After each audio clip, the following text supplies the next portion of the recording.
Praise God. Magandang gabi po sa bawat isa. Sige po.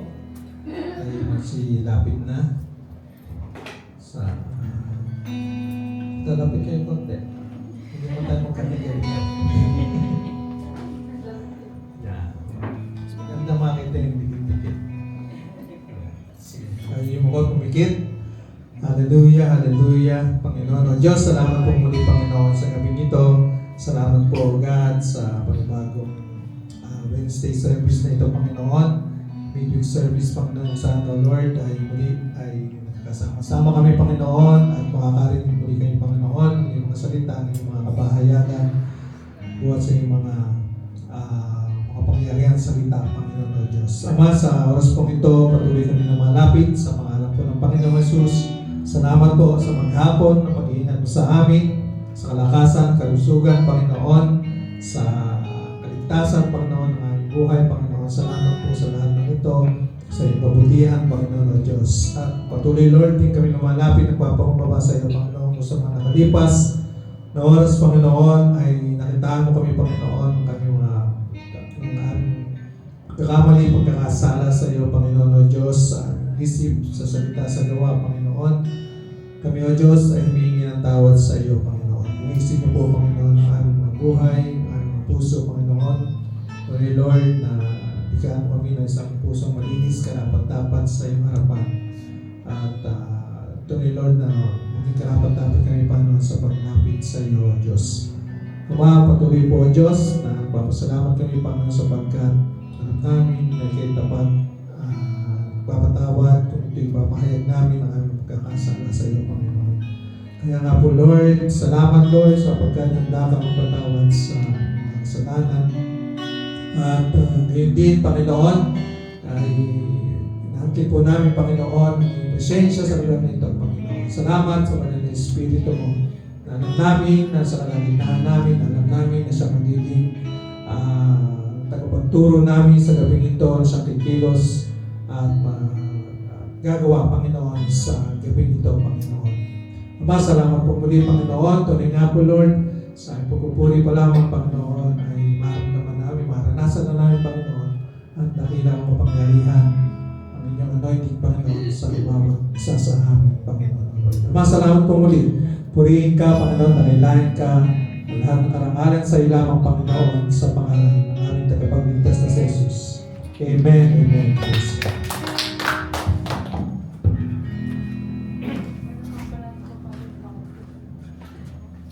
Praise God po. Handa na po ba tayong magpuri sa ating Panginoon? Amen. Handa na po ba tayong itaas ang ating hari, ang ating Panginoon sa gabi nito?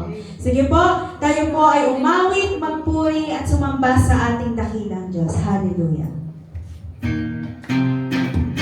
Sige, palakpakan mo natin ang ating Panginoon. O lumalis natin ko na. Hallelujah. Sa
po kami akayin mo, Panginoon. Dalhin mo kami, Panginoon. Oh, hallelujah. Dalhin mo kami hanggang marating namin, Panginoon. Ang lalim ng tintig ng iyong puso, Diyos. Oh, hallelujah, hallelujah.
Kami akayin at iyong dalhin hanggang marating ang lalim ng titig ng iyong puso na nagsasabi ika'y manatili sa aking piling at iyong dinggin. Ako'y mahalin at laging sundin at sasambahin. Hindi mapapago ang pusong ito na awitan ka at mahalin. Hindi magsasawang ika'y sambahin bawat sandali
Hallelujah, hallelujah.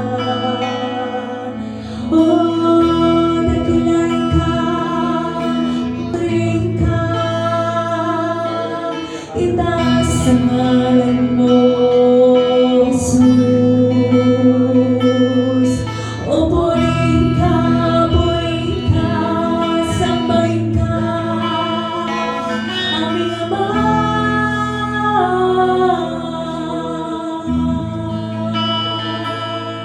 Oh, hallelujah, hallelujah. Thank you, Jesus. Thank you, Lord. Oh, salamat, salamat. Salamat, Panginoon.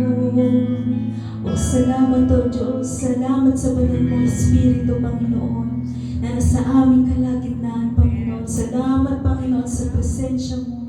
Salamat sa pagsama mo, O Panginoon. Salamat sa kabutihan mo. Salamat sa katapatan mo, Panginoon. Wala kang may ihahalin tulad sa iyo, Panginoon. Wala kang kapantay, Panginoon. Nag-iisa ka sa aming buhay, Panginoon. Kaya naman, Panginoon, ang lahat ng pagsambang ito, ang lahat ng aming pagpupuri, Panginoon, ay para sa iyo lamang, Panginoon. Inaalay nga namin sa oras na ito ang aming pinakamataas na papuri, pinakamataas na pagpapasalamat ay tanging sa iyo lamang. Sa pangalan ng aming Panginoong Hesus, ang lahat ng anak ng Diyos ay nagsabi, Amen.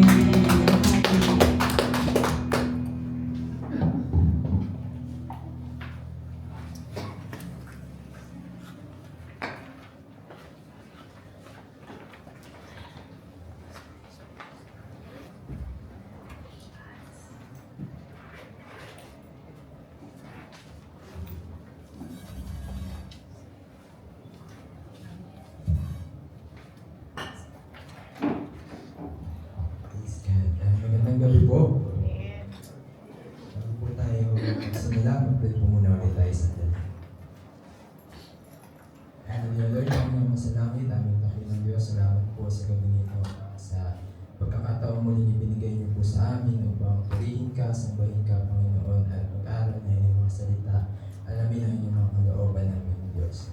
Sa amin pong pakikinig, sa aming pag-aaral, bigyan niyo po kami, Lord God, ng handang puso, bukas na pangunawa, at nawa po ang mga bagay na aming papag-aaralan ay maging karangalan para sa inyo, Lord God. At ako po na inyong lingkod ay itago niyo po sa inyong banal na likuran, kayo lang po ang marinig ng bawat isa, ang mensahe niyo lang po ang matanggap namin, at nawa po, Panginoon, ay magbunga nga po ito sa aming mga buhay.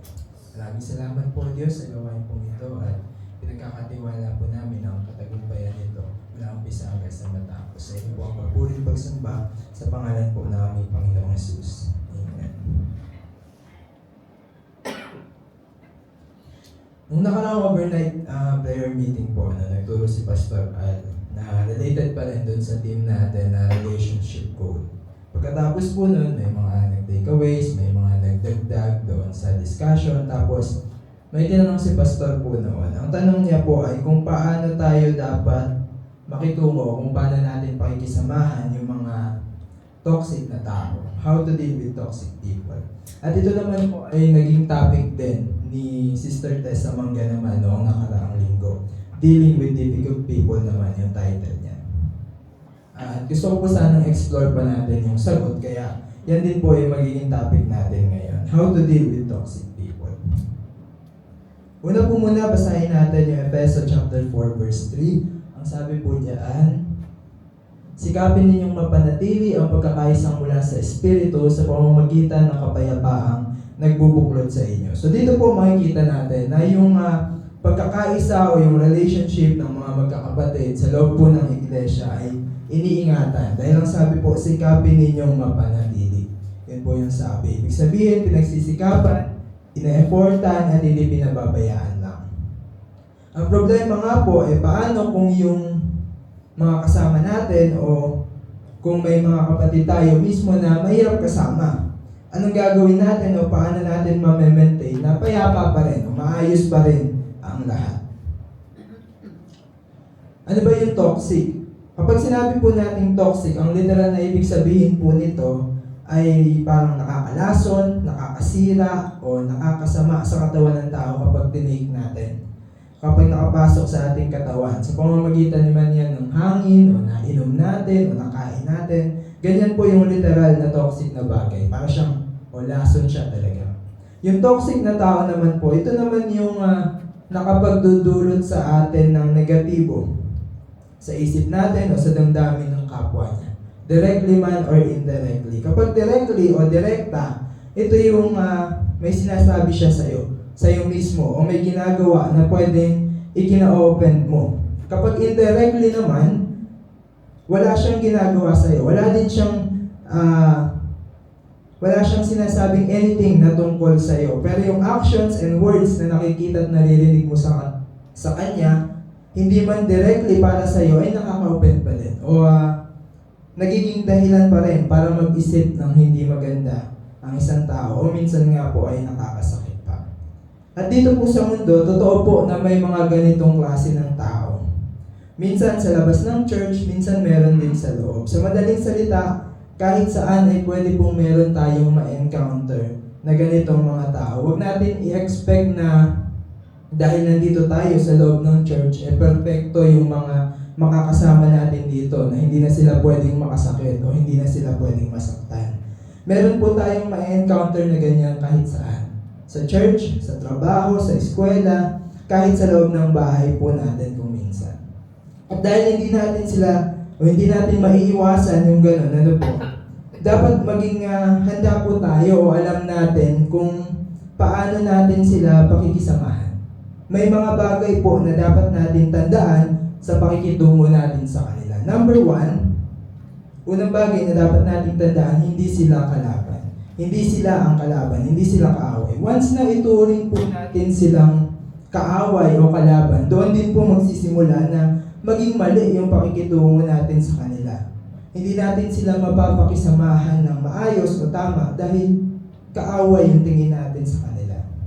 Sabi po sa Efeso chapter 6 verse 12, sapagkat ang kalaban natin ay hindi mga tao, kundi masasamang espiritu sa himpapawid, mga pinuno, may kapangyarihan, at mga tagapamahala ng kadilimang namamayani sa mundong ito. Ibig sabihin po may kalaban, merong masama o merong mali. Kaya tama lang na bilang mga Kristiyano, may mga bagay na hindi natin gusto dahil may mali, dahil may kalaban. Pero hindi yung tao. Sa mga digmaan po, kapag hindi mo alam kung sino yung totoo mong kalaban, hindi mo nakikita kung sino yung dapat mong tinutulungan, ikaw mismo mapapahamak dun sa digmaan po na yun. Dahil dinadagdagan mo yung kalaban mo may kalaban na kayo, kinakalaban mo pa pati yung mga tao na dapat sana ay kakampi mo o kaisa mo. Kapag nakita ng totoong kaaway natin, ng Diablo, na tayo mismo, tayo ay naglalaban-laban, nagsisiraan, edi para natin siyang tinulungan dahil hindi na kailangan na atakihin niya tayo dahil inaatake na natin ang isa't isa. Kaya napakahalaga po, lalo na kapag kapatid natin, huwag natin silang tignan na kaaway, kalaban o kakumpetensya. Huwag natin isipin na sa kanila tayo dapat mainis o magalit. Ang dapat na laging desire ng puso natin, patatagin yung relationship na meron tayo sa kanila. Para mas makapagtulungan tayo sa pagsunod natin o sa paggawa natin sa kalooban ng Panginoon. Lagi po natin isipin, magkakapatid tayo dito. Ulitin ko po, hindi sila kalaban, hindi natin kalaban ng isa't isa. Number 2, hindi sila dapat iwasan. Yung mga ganitong klase po ng tao, kailangan nila ng tulong. Dahil paano mo sila matutulungan kung tuturing mo silang kaaway? Paano mo sila matutulungan kung iwasan mo sila?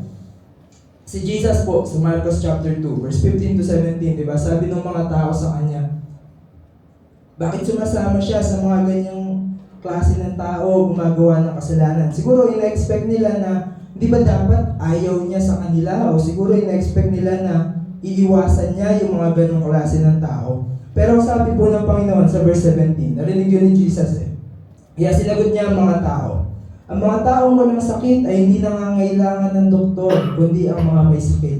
Naparito ko hindi upang tawagin ang mga taong matuwid sa kanilang sariling paningin, kundi ang mga makasalanan. Next slide po. Ayan, yan po yan. Kapag toxic po ang isang tao, asahan natin marami nang umiiwas dyan. Marami nang may ayaw sa kanila. At habang mas nararamdaman nila yon na ayaw sa kanila ng tao, iniiwasan sila, mas lalo din naman silang magkakaroon ng mga negative thoughts sa sitwasyon, sa paligid nila at sa mga tao. Sa madaling salita, makakasama po sa halip na makatulong kung mga kapatid niya mismo ay iiwasan siya. Huwag po natin sanang pagsawaan ng isa't isa dahil hanggang langit po tayo yung magkakasama. Naniniwala po ba kayo doon?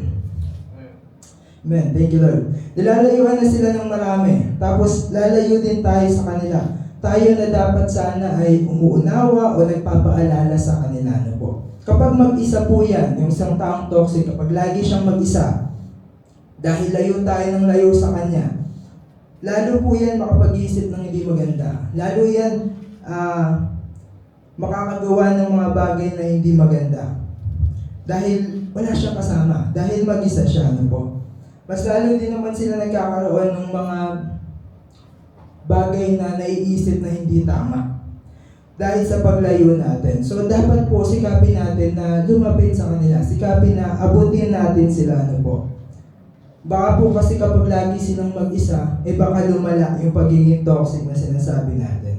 Kung kapatid natin yun, halimbawa, huwag natin hayaan na lagi siyang mag-isa. Huwag natin hayaan na laging ang kasama niya mga toxic din o yan yung maging mga circle niya. Ano po?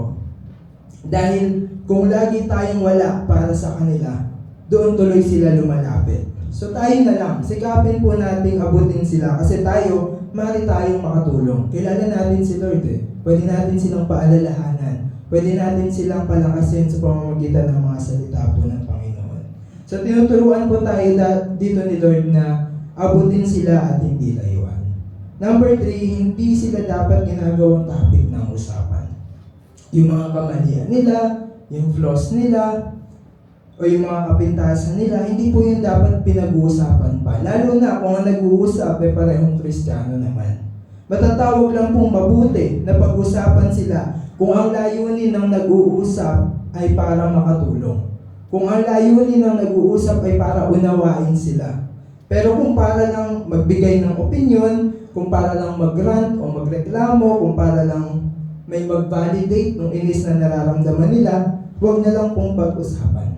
Lalo lang natin pinasasama ang loob natin at yung damdamin din po ng kausap natin. Isa pa pong nagiging cause niyan, pag nakita niyo ulit yung tao, ang maaalala niyo yung mga negatibong bagay na pinag-usapan niyo tungkol sa kanya. Naalala ko po, nabanggit na rin to sa isa sa mga preaching noon na okay lang pag-usapan ng ibang tao. Basta magagandang bagay tungkol sa kanila yung sasabihin natin. Hindi makakasama ng loob, makaka-encourage pa. Pag nakita natin sila, positive thoughts din, positive things din yung maaalala natin about them. Ikalawang Timoteo chapter 2 verse 16 po. Iwasan mo ang mga makamundo at walang kwentang usap-usapan dahil lalo lang napapalayo sa Diyos ang gumagawa nito. Ang napapalayo po sa Diyos, hindi naman yung pinag-uusapan. Ang sabi po, yung gumagawa nito. So yung nag-uusap, mahihirapan po tayong lalo na pakisamahan ang mga tao kung ang laging laman ng usapan natin, laging laman ng isip natin ay yung mga kapintasan po nila o yung mga negatibong bagay tungkol sa kanila. Number 4 po, paano dapat pakitunguhan kapag toxic ang isang tao, pakinggan silang mabuti. Alam niyo po may mga bagay na hindi na natin dapat pinakikinggan. Pero minsan, kung talagang gusto nating maunawaan ang ating kapwa, ang ating kapatid, kailangan nating makinig. Sabi po sa Santiago chapter 5 verse 16, kaya nga ipagtapat ninyo sa inyong mga kapatid ang inyong mga kasalanan at ipanalangin ninyo ang isa't isa upang kayo'y gumaling. Malaki ang nagagawa ng panalangin ng taong matuwid. May guhit po dyan, wala pa ng guhit. Pero ginito ko po dyan yung ipagtapat ninyo sa inyong kapwa o sa inyong mga kapatid ang inyong mga kasalanan at ipanalangin ninyo ang isa't isa. Kung hindi po natin sila pinakikinggan o pakikinggan, kanino sila magkukwento? Sino magpapaalala sa kanila? Paano kung ang lagi nilang kausap ay mga taong hindi naman Kristiyano? papanalangin ba sila nun? Papaalalahanan ba sila nun? Tayo po, yung dapat na gumagawa nito una sa ating pong mga kapatid mismo. At may dalawang klase po ng pakikinig. Ano po?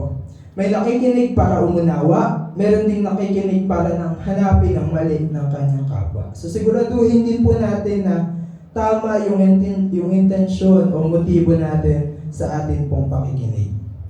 Lagi natin silang kausapin ng merong malawak na pangunawa. Yun po yung number 5. Lagi silang kausapin ng may malawak na pangunawa.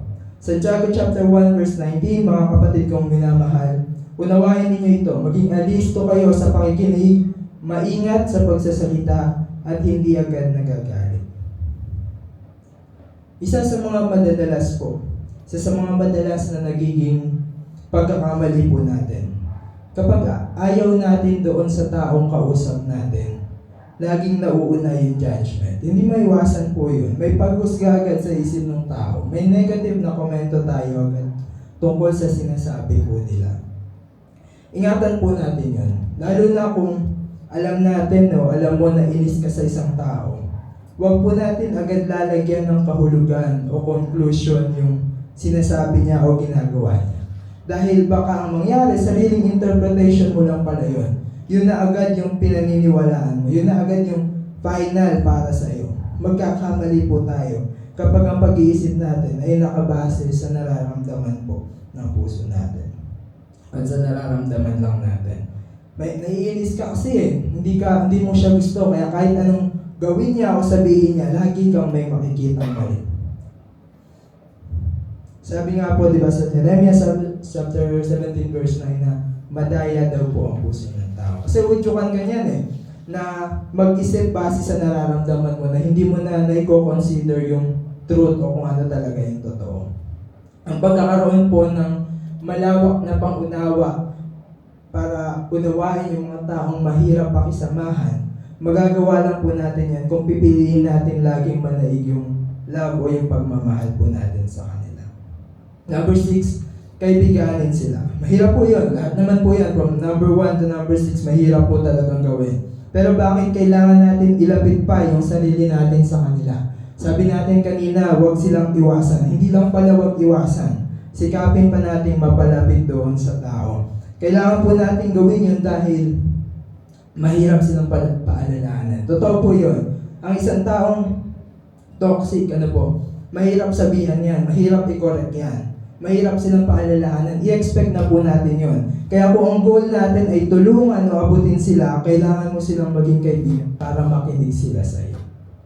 Basta sa pakikipagkaibigan po natin sa kanila, we need to make sure lang din na hindi tayo magpapahawa sa pagiging toxic po nila. Balikan po natin si Jesus doon sa binasa natin kanina sa Marcos. Ina-expect ng mga Pariseo na iiwas siya o lalayo siya dun sa mga taong may pintas sila o sa mga ganong klase ng tao.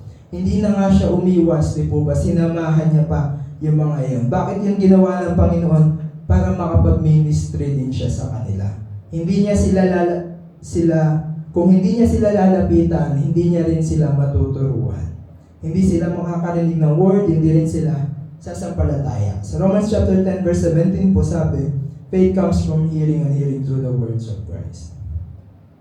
Kung sakali po na magawa natin na ilapit yung loob natin sa kanila, kung kailangan nila ng correction, magiging mas madali para sa atin na gawin yun. Mahirap po kasi mag-correct. Mahirap po magtuwid ng mga tao. Pero mas mahirap kung yung gusto mong i-correct ay alam mong hindi ka naman pakikinggan. Pero kung malapit tayo sa isa't isa, kung buo yung relationship at ugnayan natin, mas madaling magsabi at mas madali din para sa kanilang makinig. Yun po yung isa sa mga bagay na gusto nating ma-achieve kapag inaabot natin ang ating pong mga kapatid. Paano kung ginawa na natin lahat? Sinubukan na natin lahat, ginawa na natin yung mga dapat natin gawin, pero ganun pa rin, kahit kinausap mo na, pinakisamahan mo ng mabuti, pero walang nagbabago. From number 1 to number 6, itong number 7 po ay hindi dapat mawala. Ipanalangin sila at ang iyong sarili. Hindi naman po natin sila mababago. Pero si Lord kayang gawin yun ng Panginoon. Ang mahalaga po, Kung nagiging toxic man sila sa atin, huwag tayong maging ganun sa kanila. At kung ano man ang maging pakitungo nila sa atin, ituloy lang natin yung mabuti o yung ayos na pakikisama sa kanila. Romans chapter 12, verse 17 to 18 po. Huwag ninyong gantihan ng masama ang masama. Sikapin ninyong mamuhay ng marangal sa harap ng lahat ng mga tao. Hanggat maaari, gawin ninyo ang inyong makakaya upang mamuhay kayo ng mapayapa kasama ng sino man. Talon po tayo sa verse 21, huwag kayong magpadaig sa masama kundi daigin ninyo ng mabuti ang masama. Tinuturo po sa atin dyan, ang sabi, mamuhay ng marangal sa harap ng lahat ng mga tao, mamuhay kayo ng mapayapa kasama ang sino man. Ibig sabihin, toxic man o hindi yung kasama natin, dapat ang nakikita pa rin nila si Kristo at hindi po yun nagbabago. Ngayon po may isa pa pong tanong. Paano kung tayo pala yung toxic na kapatid? Pero syempre hindi natin yun alam. O kung alam man natin, i-deny yun ang puso natin. Dahil madaya nga yun, sabi po kanina. Paano natin i-handle ang sarili natin? Makinig po tayo sa mga taong ginagamit ng Diyos para magpaalala sa atin. Sila din po yung mga taong hindi nagsasawa na unawain tayo. Minsan iniisip natin, toxic ang ibang tao, mahirap sila pakisamahan. Hindi natin napapansin may mga pagkakataon na tayo din pala nagiging ganun din o may mga pagkakataon na nahihirapan din ng mga tao na kasama tayo. Nasabi nga po, Matthew chapter 7 verse 5, kapag kunwari alisin mo muna ang trosyong nasa iyong mata at sa gayon makakakita kang mabuti at maaalis mo ang puwing ng iyong kapatid. Kung gusto nating tulungan ng iba na maging maayos po, yung kanilang asal, yung kanilang ugali, ayusin po muna natin ang ating sarili. Kung gusto nating maging maayos yung kanilang mga ginagawa, ipakita po muna natin sa ating sarili na hindi rin tayo ganun. Ang dami nating nakikita sa iba, tignan din natin, ano naman kaya yung nakikita po ng Diyos sa atin. Alam niyo po, sabi nga natin kanina, sa mundo pong ito, hindi natin maiiwasan may makasama tayong toxic na tao. At hindi po natin sila mapapakitunguhan ng maayos kung tayo mismo ay hindi maayos yung relationship natin sa Panginoon. Doon po talaga nagsisimula yun. Dapat ayos yung ugnayan natin sa Panginoon. Then yung relationship natin sa tao, susunod na din po yan. Toxic man sila o hindi, Kristiyano man sila o hindi. Kung yung liwanag ni Lord, nakikita nila sa atin, kung yun yung nag-aari sa buhay natin, magiging madali po na alamin natin o gawin natin kung paano natin sila pakikisamahan. Hindi na tayo ganun maapektuhan, hindi tayo mahahawa sa kanila, hindi din nila masisira yung mood natin. Lahat po yan ay nagsisimula sa pagbabago ng pananaw natin, hindi sa pagbabago nila. Ang dapat na maging focus ng tingin natin, mahal din sila ni Lord. Kung paano mahal niya tayo. Unawain natin sila kung paano inuunawa din tayo ng Panginoon. Last verse na po, conclusion na. John chapter 13 verse 34, isang bagong utos ang binibigay ko sa inyo ngayon, magmahalan kayo kung paano ko kayo minahal. Gayon din naman, magmahalan kayo. Bilang isang katawan po, ano man yung nagiging kahinaan ng ating kapatid, hindi natin sila dapat itulak na bumagsak doon sa kahinaan po na yun. Sa halip po ay dapat tayong maging kalakasan ng isa't isa. Isang katawan na ang bawat bahagi ay nagkakaunawaan at nagtutulungan. Hindi maiiwasan ang problema, pero sa problema dapat nandun palagi yung desire na maayos po yun. Pag nawala yung paghahangad natin o yung desire sa puso natin na ayusin ang isang bagay, mas malaking problema po yun. Ulitin na lang po natin. May mga taong mahirap pakisamahan, pero kahit na ganon, tandaan po natin palagi. Next slide po. Ayan, things to remember when dealing with difficult people. Hindi sila kalaban. Hindi sila ang kalaban. Huwag natin sila ituring na kaaway. Pangalawa, hindi sila dapat iwasan. dapat silang abutin at hindi layuan. Huwag na natin pag-usapan yung mga kamalian nila, kung hindi naman para makatulong. Pakinggan natin silang mabuti, kausapin natin sila ng may malawak na pangunawa, kaibiganin natin sila dahil kailangan nila ng mga tamang tao sa circle po nila. At panghuli, ipanalangin natin sila at ang ating sarili. Kung wala man tayong magagawa, may magagawa ang Diyos. Mahalaga po itong pang-7, pero wag po natin lalaktawan yung unang 6. Sa mga bagay na nabanggit po natin ngayon, marami pa sigurong ibang way para kung paano natin yung gagawin. Pero pinakamahalaga po, kapag toxic ang isang tao, dapat laging higit yung love kesa sa hate. Love over hate. Ang Diyos po, napakaraming dahilan para magalit sa atin. Pero ang pinili niya pa rin ay ang unawain tayo, patawarin tayo, mahalin tayo. Kung paano po ito ginawa ng Panginoon, pinakita niya ito sa atin. Pinaramdam niya ito sa atin dahil gusto niya pong tularan po natin yun. Pray po ang Panginoon, tayo po yung panalangin. Aming Diyos, salamat po sa may mensahe nito na ipinaalala niyo po sa amin. Naniniwala kami, Lord, na anumang hindi pagkakasundo, anumang mga alin ng Panginoon na hindi niyo kalooban sa loob ng inyong iglesia. Na kami magkakapatid, Panginoon, ay hangad niyo na magkaroon ng tunay na pagkakais at maayos na relasyon sa bawat isa, Panginoon. Hiling po namin na buklorin niyo kami ng kapayapaan, buklorin niyo kami ng inyong pag-ibig, Panginoon, na maghari, Panginoon, kayo sa buhay ng bawat isa at magkaroon kami ng iisang layunin na masunod ka at gawin ang inyong kalooban.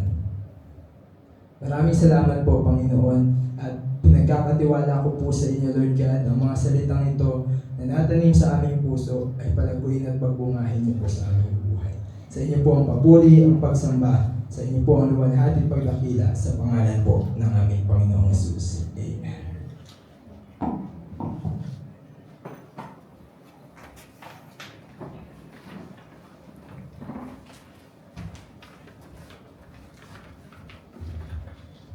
Praise God. Ganda po ng topic natin, amen. So, ito po medyo konting dagdag. Kanina mahabang nagsasalita si Brother Jonathan.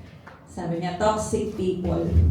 So, sinearch ko po, ano ba yung toxic people? Actually, nung Sunday na nabanggit ko siya sa preaching. Sabi ko, Lord, ilang beses nang nababanggit yung mga tao na to. Baka kami pala to, no? Baka tayo pala yung kinakausap ng Panginoon sa bagay na ito. So, sabi niya kanina, pwede yung kasama mo yung toxic o ikaw. Paano mo malalaman? Ito po, sa Google na po, medyo madami-dami. Sabi po, ang isang taong mahirap pakisamahan, sila daw po yung manipulator. Kinokontrol nila yung kasama nila. Yan.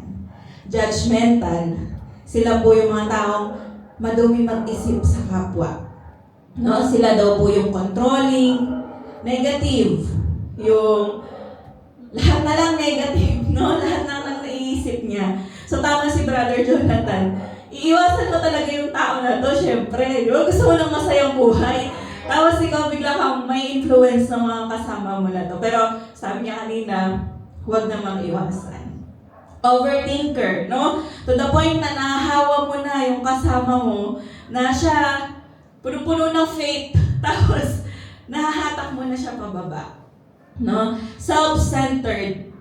Katulad nung nabanggit ko po nung Sunday, yung ilan sa disipulo ni Kristo, mga puro na lang sila. Ako ang pinakadakila. Ako ang dapat maparangalan. Na puro na lang sarili niya. Na sabi sa mga Gen Z, sila daw yung main character na dapat laging sila yung nasa spotlight. Sila yung naaangat no, over other people. Ito po, isa. Gossiper. Ang toxic na tao po, puro chismis. Binubuhan ang kanilang mga bibig na po. Puro kasiraan ng tao. Amen? Puro negative about sa kanyang kapwa. Siya po ay arrogante. Ang tao pong toxic, sinungaling. Siya ay abusado. Mandaraya. Na po? Gaslighter. Sabi, ito po yung, alam niyo po yung mahilig niyang pag-awayin yung kapwa niya. uy, sabi ni ganito, ganito ka daw. Tapos pagdating niya doon sa kabila, uy, sabi ni ganito, pinag-aaway niya yung kanyang mga kapwa. No? Ang toxic daw pong tao, siya yung taong hindi sincere. Hindi siya totoo, no? Hindi siya totoong makisama sa kanyang kapwa. Siya po ay masyadong selosa, na kapag nakadikit ng isang kaibigan niya, isang tao, galit na po siya sa gano'n. Ang toxic po, no? Natotoxic ka na po ba kayo? No? Ganun talaga siya. Natotoxic ka na yata. Ayan, na po. Hindi niya ina-admit ang kanyang pagkakamali. Sa halip, iba yung tinuturo niyang may kasalanan. Yan. Ang toxic daw pong tao, siya yung nag-uubos ng energy mo. Yung sa umaga, energetic ka pa. Tapos nakasama mo maghapon yung tao na to. Parang drain na drain ka sa maghapon. Siya yung taong puro reklamo at puro galit ang puso. Amen. So, sila pala, yung pala yun. At baka minsan tayo, ganun po tayo. Amen. Di natin nababantayan ang ating mga sarili. At napakaganda po ng tinuro po ng ating kapatid, no, ng Lord sa buhay natin. Alam niyo po, habang tumatagal tayo bilang mga Kristiyano, ang ganda yung Santiago 1:19, sabi niya, maging alisto kayo sa pakikinig. Sabi po dito, parang kanina naisip ko, maging alisto po tayo sa pakikisama sa mga tao po na ito. Sa pakikinig sa kanilang mga sinasabi. Kasi habang ako po ay gumugulang, parang mas nauunawaan ko bakit talaga may mga broken relationship. Kasi di po ba, yan ang gusto ni Satanas na ma-break, na hindi tayo magpansinan, na magkagalit-galit tayo. No po? Kasi nga po, una yan sa mga influence ng mga tao sa paligid natin. Kaya ang ganda po, sabi niya, maging alisto tayo sa pakikisama. Ako pa naman po, ako po kasi ay naging biktima din ng ganito. Paniwalain ako. Yung parang agad po akong naniniwala sa tao, kaya para tuloy nagiging toxic ako yung judgment. No po? Na-judge ko yung isang tao na hindi ko naman nakasama dahil lang po naikwento sa akin. So pag minsan, makakaharap ko na po yung tao na yun, parang na-judge ko na siya agad. Hindi ko na siya ganun nilalapitan kasi kung wala sasabihin, suplada yan, ganyan, masungit yan, mga ganun po. So sabi nga, maging alisto po tayo sa mga taong pinakikinggan po natin. At maganda rin po ito, dahan-dahan sa pagsasalita at huwag agad magagalit. No po, ang yaman po talaga ng salita ng Diyos na minsan, di po ba, nadadala yun. Nadadala tayo ng sitwasyon, nadadala po tayo ng mga nakakausap po natin, pero dapat pala hindi. No po, dahan-dahan tayo sa mga sinasabi po natin. Kasi, yung kanina, yung pinag-aaway niya, pinag-aaway niya po yung kapwa niya. Mamaya, ikaw na yung kaaway nun kasi nakapag-comment ka na dun sa sinabi niya. Di mo ba? Talagang dapat maging matalino po tayo, katulad po ng sinasabi ng salita ng Diyos. Sabi kanina po ni Brother Jonathan, huwag magpahawa sa mga tao na ito, no? O huwag tayong magpa-apekto. At isa po sa pinaka sandata natin pong mga Kristiyano ay aral po tayo sa salita ng Diyos. Dapat alam natin kung kilos na to ng kaaway. Kasi yun nga po yung gusto niya, na tayo po yung magkawatak-watak. No po, sa kabilang banda, ang gusto ng Panginoon, makabuild po tayo ng strong and healthy relationship. At magiging harmonious lang po yung relationship natin kapag hindi po natin pinapatulan yung mga bagay po na ito. Sabi nga po kanina, no, sa Romans 12:21, huwag daw po tayong magpadaig sa masama, kundi daigin natin ng mabuti ang masama. At alam niyo po, isang tool din, no po, isang sandata din na napakabisa bilang mga Kristiyano upang madaig po ang masama po na ito ay ang manalangin. Nabanggit niya po kanina. Patuloy po tayong manalangin para sa mga tao po na ito at para sa sarili din po natin na huwag po tayong maging ganito upang ang sa bahay, sa ating pong pamilya, ang ating pong church, sa trabaho nyo po, at sa mga kaibigan po natin, ay may maganda po tayong pagsasamahan. Purihin po ang Panginoon.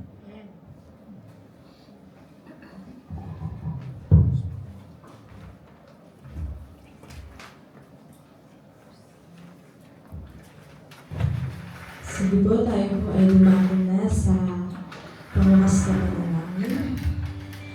Hallelujah. Purihin ka, dakilain ka, Ama, sa iyong mga banal na salita na amin narinig sa gabi mo ito, Ama. At patuloy niyo pong hawakan, Panginoon, ang puso po ng bawat isa sa amin, Panginoon. Ibinababa po namin sa harapan niyo ang aming mga puso, Panginoon. Nagpapakumbaba kami at humihingi po ng kapatawaran kung kami man po ay naging toxic, Panginoon, sa aming kapwa. At patuloy niyo pong baguhin, Panginoon, ang puso po namin, Ama, puso po ng bawat isa sa amin, Ama, at patuloy niyo po kaming gawayan nang sa gayon, Panginoon, ay makalakad kami, Ama, ayon sa naisin mo, Panginoon. At ang mga salita mo, Panginoon, ay lagi naming maalala, Panginoon, sa bawat araw ng aming buhay, sa bawat tao na aming nakakausap, Panginoon. Turuan niyo kami, Panginoon, na ang pagmamahal mo, Panginoon, ang palaging manaig sa aming puso, ang palagi naming maparamdam sa aming mga kapwa, Ama. At sa gabing ito, sa aming sa tagapagturo po ng iyong banal na salita, Panginoon, pagpalain niyo po siya, Panginoon, at kayo po ang patuloy na humawak ng kanyang buhay, Panginoon, at magamit mo po siya, Panginoon, maitili sa iyong kaharian, naman sa aming paghiwa-hiwalay pansamantala sa gabing ito, Panginoon. Gabayan niyo po ang bawat isa sa amin at kayo po ang promotektahan sa aming pag-uwi sa aming pansamantalang tahanan. Purihin ka, Ama, dakilain ka sa pangalan ni Jesus. Amen.